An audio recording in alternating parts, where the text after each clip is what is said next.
রাস্তায় যায় হেরা গাড়ি সমান বুকের লোক এত খারাপ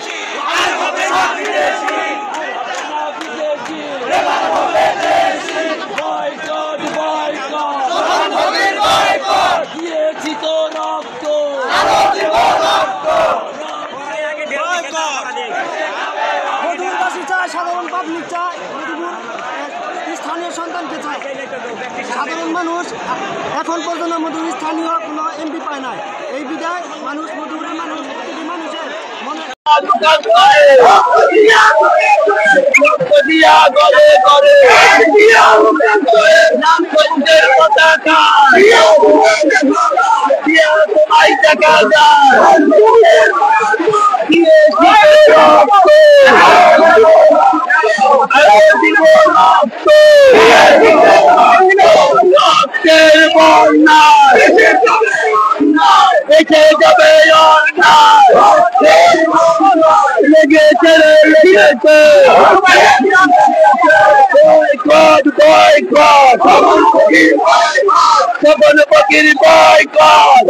boycott!